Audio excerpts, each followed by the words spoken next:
All right, guys, come on in the room. Come on in the room. We are so glad that you are able to join us this afternoon.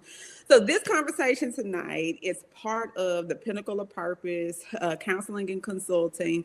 You Deserve Restoration, Healing, Burnout in Community series. This month is Stress Awareness Month. And so we want to make sure that we're sharing information, thoughts, ideas, research, and resources with you all so that you can work on how not to be as stressed as you normally feel this month, and you can take it into the other months to come in this year 2026. So I have Danae with me, and I'm going to let Danae just kind of introduce herself to you guys, and then we're going to hop into the conversation.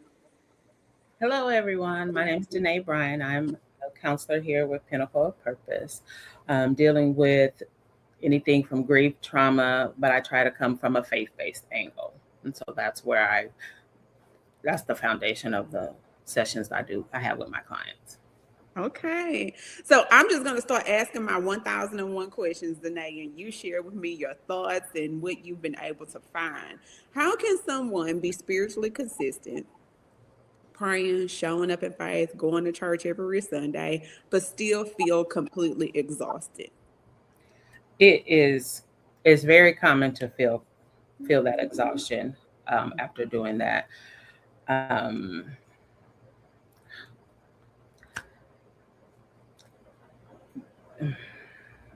just because we go, and just because you're praying doesn't mean, and you fall short or you feel guilty, doesn't mean that you're doing anything wrong. It just means that you are human.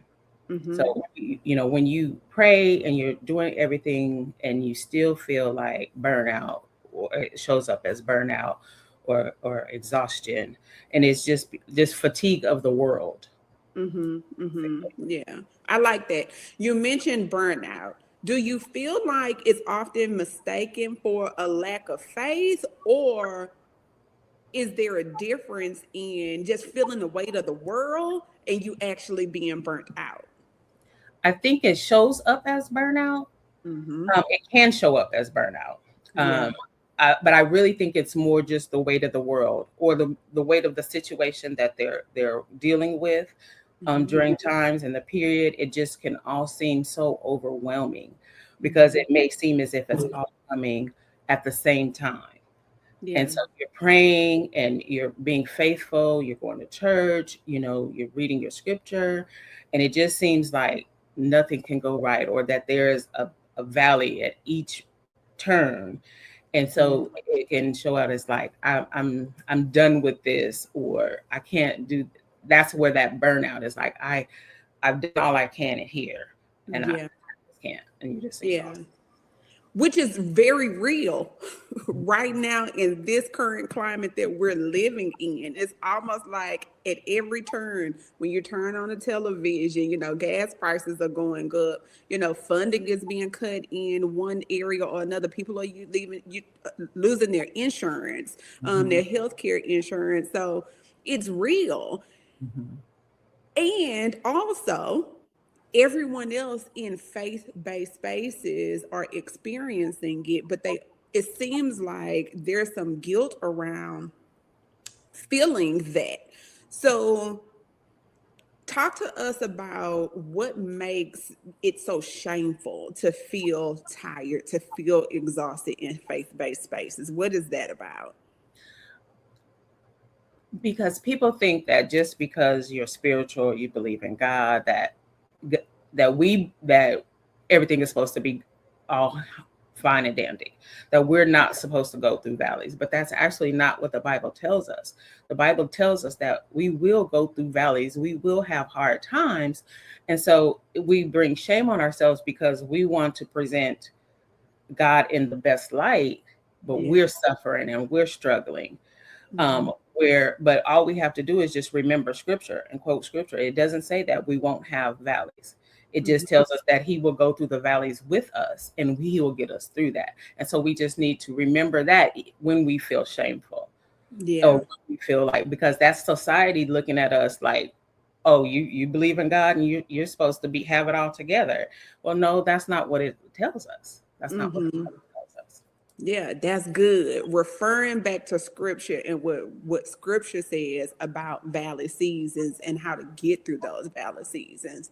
So I really like that. Is there something else that you would recommend to your clients if they're struggling with the shame of feeling tired Absolutely. as a Christian? Absolutely. I would again refer them back to scripture that Hmm. will directly relate. Like First Peter 5:7 tells us, "Come to me, all who are burdened, and I Hmm. will give you rest." I think that's how it's worded. Hmm. But I would refer them back to scripture to look up where they're going through, what season they feel shame, and find scripture on shame to help them get through that, to read that passage of scripture that will tell how that person in the Bible got through feeling that shame, or what they did to Yeah. get beyond that.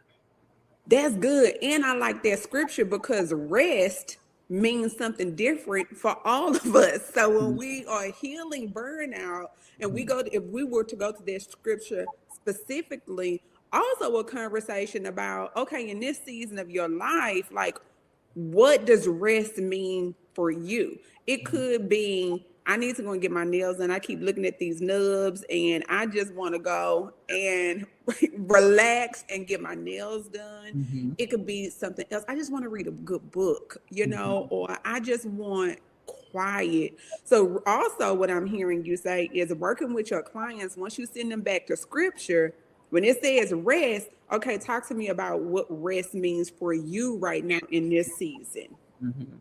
I had a Mm-hmm. client. I had a client recently, and we were talking, and she just felt overwhelmed about her situation, what brought her to counseling and everything else. And I think I said, I didn't say rest. I said sometimes we just need to unplug, you know, Yeah. and and and I think I mentioned social media and not do this. And she came back and she said, "It's funny you said that. I've been toggling with that idea of that lately because I'll see something, I'll just go down the rabbit hole, and it makes me feel bad." So I'm like, that could be in this instance to relate it to rest. That could be her rest from social media because Mm-hmm. it's going to reduce her anxiety, help her get back to a basic level to where she can manage the anxiety and then move forward without all the noise of the outside. Yeah, no, that's good. Yeah. I'm also thinking about the mothers of the church, Hmm. the go-to person in the church who does everything, and I grew up AME, Hmm. still very well connected to the AME church. And so you had a lay organization, you had a women's missionary society, you have all of these like pockets and these groups, even within the church. And when you're that go-to person, sometimes it's hard to pivot out of that role, even though you need rest, even though that it's overwhelming for you. What would you say to a client who is struggling with taking care of themselves and setting boundaries around, you know what, in this season, I don't want to always be the go-to person? And funny, Pearl, that you say that is, I would say exactly that you have to set boundaries because Yeah. you have to take care of yourself. And my favorite go-to is probably cliche, but I tell everyone, you cannot pour from an empty cup. And Mm-hmm. you give them that. You give, you give, but what about you? What Mm-hmm. happens when it comes to you? You've taken on, you've done all the things, and thank you for doing those things in the church. Thank you for being that go-to person. But you absolutely must take care of yourself. You must give yourself rest. Again, back to the rest, because you can't continue to do that and not begin to feel the fatigue of it.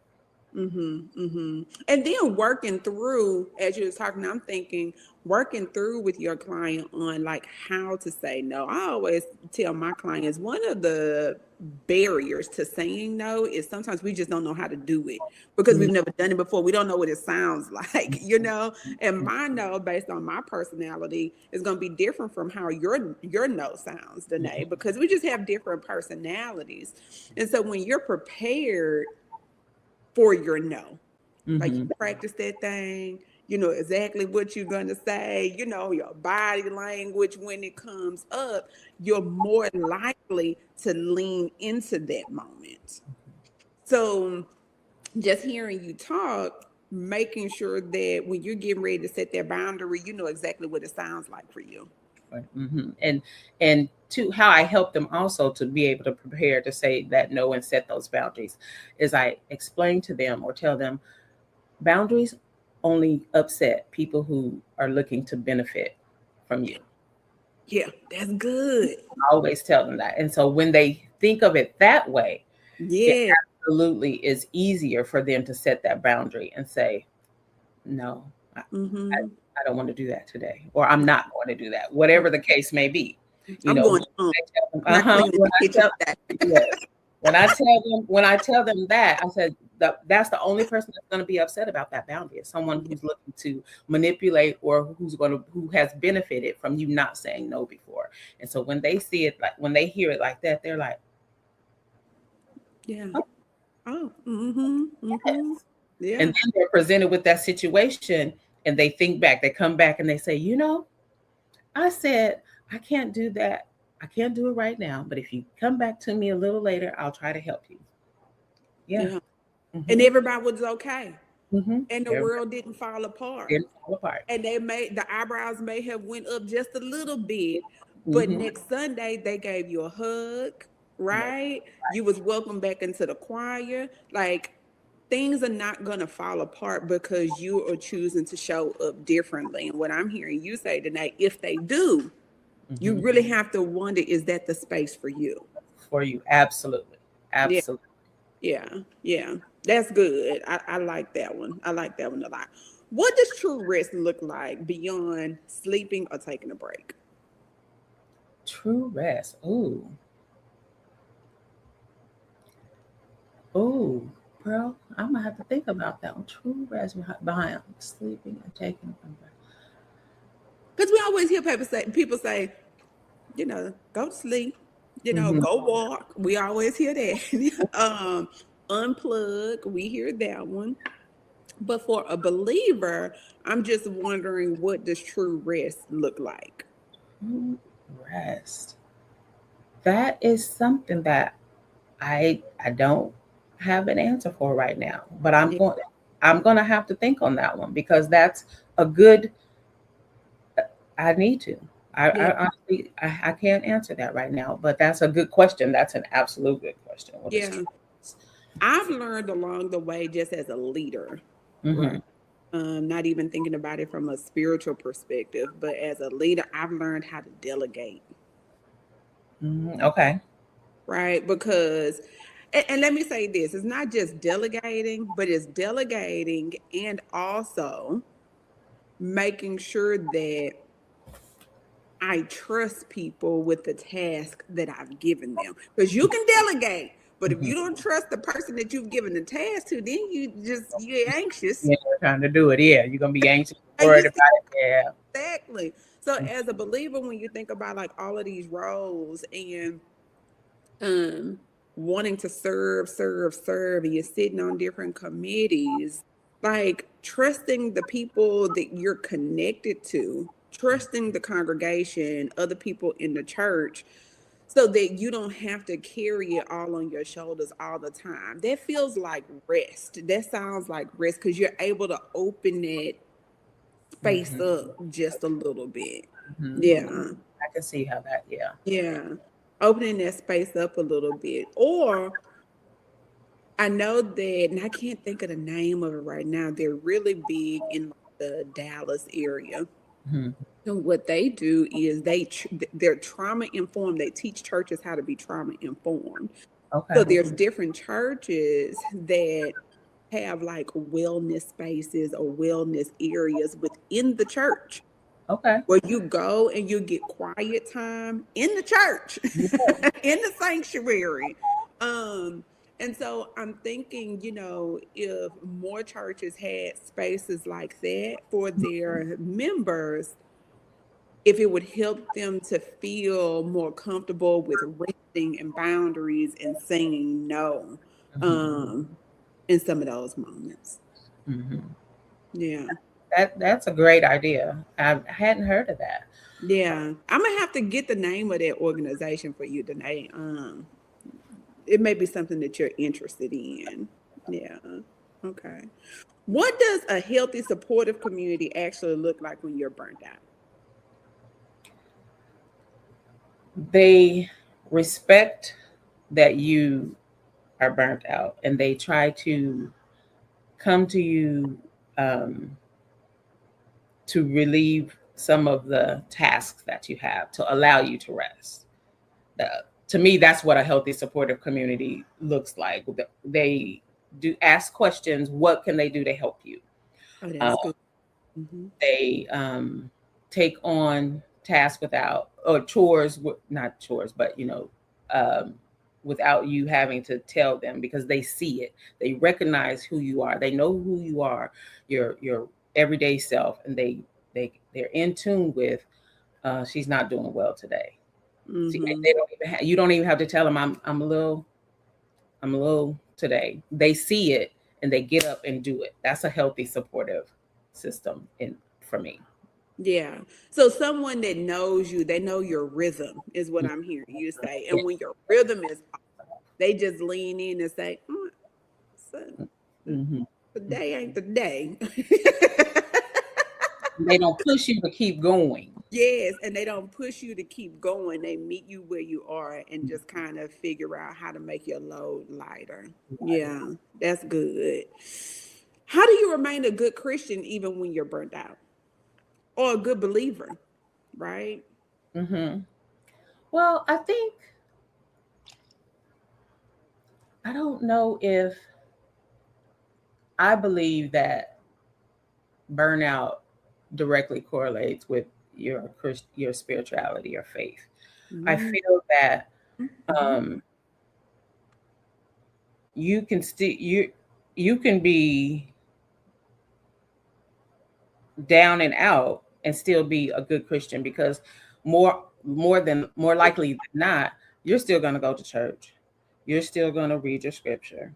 You're still going to be on that prayer call Wednesday morning at 6 a.m. Yes, you are. You're still going to do all those things, even being burned out, because you are a Christian. It has nothing to do with how you're feeling on the inside. It has everything to do with who you are and what you believe to be Mm, the right thing to do. But the yeah. burnout is just going to show up and present itself you in a different way in society, in the world, in that way. I Mhm. don't think that it's going to it correlates with your spirituality and your faithfulness. So flushing that identity out, Hmm. right? That's what I'm hearing you say. It's not one in the same. Just because you feel tired doesn't mean that you don't believe. You're not a believer. You are still a believer because you're still actively participating in the things. But this is just what you're experiencing on the inside of you, but it doesn't make you good or bad. Right. Yeah. So affirming your clients in their experience, Hmm.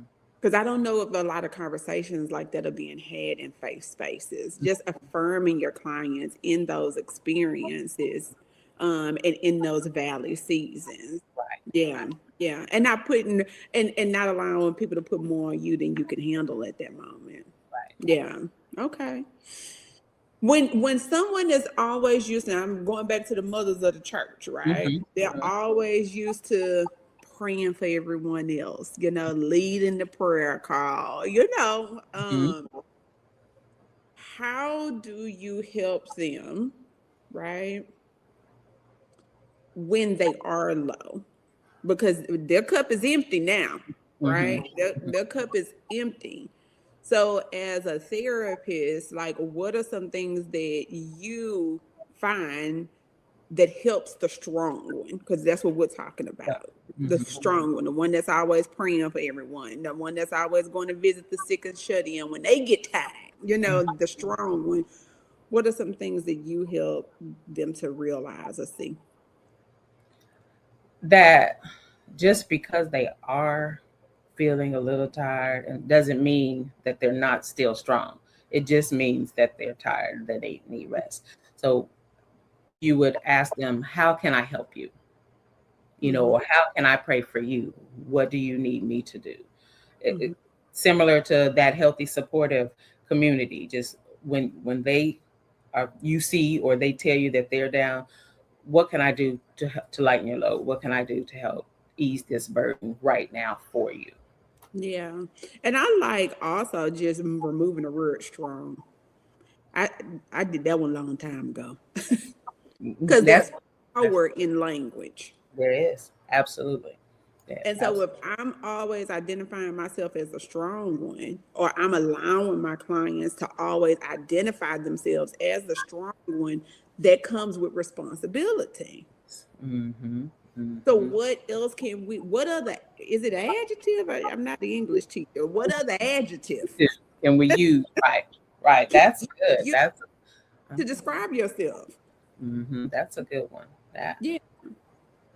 because And I'm, it is, there is a lot of responsibility in being the strong one. Oh, you're the strong friend. I didn't think I needed to check on you. You always do. No, I'm human. I, yeah. above Yeah. all else, I get sad, mad, angry, cry, all the things also. So that is a good one. And I'm going to have to remember, Pro, to just take that word strong, because there is absolute power in words. Hmm. And when we give that power, or we give energy to, it lives. It's Hmm. power of the tongue. So, Yeah. And mhm, then the other piece of it too is changing the language, but then also showing up as somebody who needs community. Because the mhm, strong one doesn't show, they are the community. When you're the strong one, you are the community. That's the persona, right? mhm, And that's mhm, my friends are saying, oh, I didn't know that you need it, because you are always showing up as community.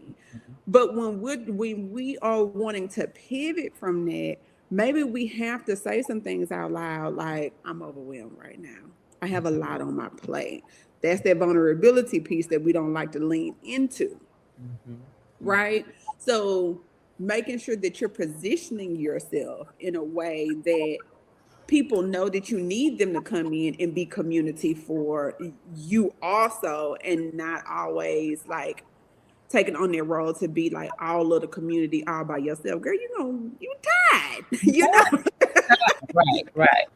And you Yeah. you said a big thing too, that a bunch of my strong clients, I'm like, you don't, vulnerability, being vulnerable. You have to allow yourself to be vulnerable, Yeah. and it is especially hard for women. It is even more difficult for Black women Hmm. because of society and the role that they've placed on us. They put that on us, that we're strong and we're supposed to be this. So for us to be vulnerable, we're made to feel like we're weak Hmm. Hmm. when we are vulnerable. So it's very difficult for the strong people to be vulnerable, just Hmm. because of how we've been Hmm. throughout the centuries. Yeah, and one thing that I prepare my clients for is just know somebody gonna give you a side eye when you say it. Just go Mhm. ahead and prepare for that. Yeah, They yeah. gonna be looking at you like, is she all right? Yeah, I'm all right. I'm tired, right? Hmm. And I want to say that out loud. Hmm. So when you show up differently, your community has no choice but to treat you differently, Hmm. right? So yeah, it may be some side eyes the first couple of times. Let's figure out how we can push past that uncomfortable space. But now what you're doing is you're creating whole new conversations Hmm. within your faith-based groups that you otherwise wouldn't have had, because you had the courage to say, you know what, I'm overwhelmed. Hmm. And in that space, them seeing you allows them to do the same. To say, Mm-hmm. "Oh, if she can do it. If this Yeah. strong one, mother of the church, oh, I can say no too. I Mm-hmm. I can rest Mm-hmm. also."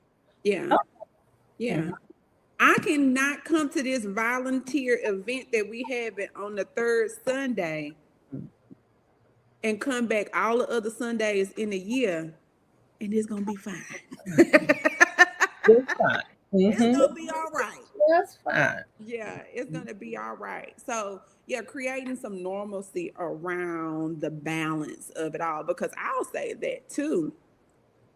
that there was a time that if you missed a Sunday, or you didn't go to church, I mean, that was earth shattering. Like, Oh, how yeah. you need to be in the house of the Lord. And it's like, well, what? The Lord knows that I was tired, right? Like, I'm gonna be back next Sunday. Mhm. So normalizing that for clients For is what, clients. Mhm. and understanding that I don't know, and I'm no theologian. I tell my clients this all the time. I'm a believer, but I'm not a theologian. Mhm. But I'm Mhm. almost certain Mhm. it doesn't say anything in the Bible about if you miss a Sunday, then you're a bad Christian. I don't think that it says that. Me either. And I've So read the Bible through years, and I don't remember that. So oh, yeah, yeah. I remember that part. Mm-hmm. So figuring out ways, when we are connected to a temple or a church, whatever your spiritual belief is, right? It's not about, all about Christianity, even though I self-identify as a Christian. But whatever your belief is, understanding that it's balance in that. And I'm wondering, kind of going back to our conversation we were having earlier, I wonder if that is another way to like get rest, as a believer, like the balance of it all. Mm-hmm. That is because that is good because you think you have to be this super Christian. You have to go to church on Sunday. You have to go to choir rehearsal on Monday. You have to go to Bible study on Tuesday. All those things to try to be this super Christian. Then what happens? Like you said, when one Sunday you don't make it to church and you feel like all is I'm bad. I'm Yeah.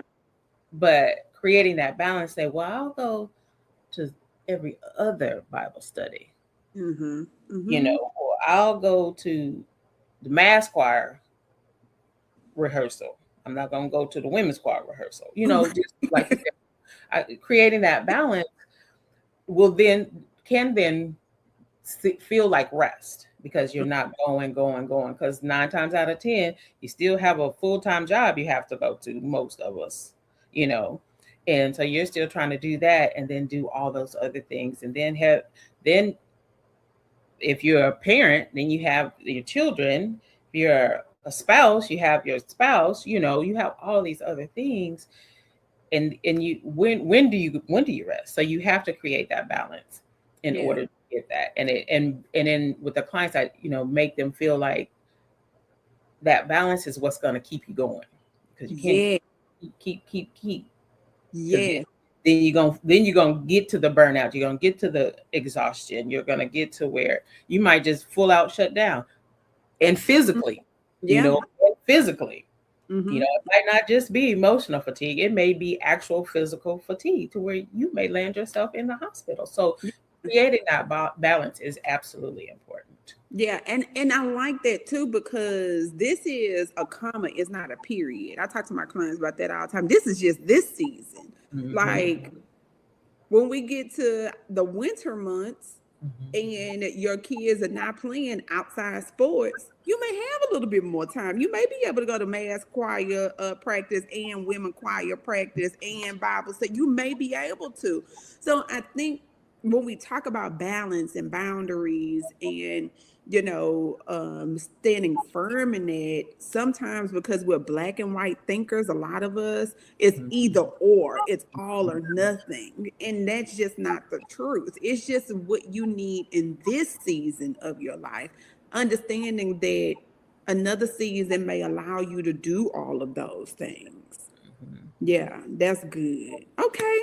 I have enjoyed this conversation with you, Danae. I have enjoyed it. Is it anything? Go ahead. I just said thank you for having me. I've enjoyed it too. Lovely. Is there anything that you like, final words, anything that you want to share with the people that may be listening tonight? um just therapy is necessary. Mm-hmm. Is needed, and don't have it has had such a negative connotation Mm-hmm. um, in the past. Don't look at it as there being something wrong with you. Just look at it as another resource to help you make it through the day. Mm-hmm. Yeah. Find someone who you vibe with. You know, the first one might not, so then maybe look for another one. But Mm, you know, definitely seek it out if you having challenges. yeah. And do a consultation. Mhm. Yes, because Because that's an easy way to figure out if that person is for you. Absolutely. absolutely. Yeah, that's a sure way to tell if your personality matches with that of the therapist that you are choosing to work with. Because some of it is about personality. So I'm so glad you said that, Danae. All right. Well, thank you guys for joining us tonight. And next Thursday, we will have we will have our final series, and we look forward to speaking to you all then. Good night. Right.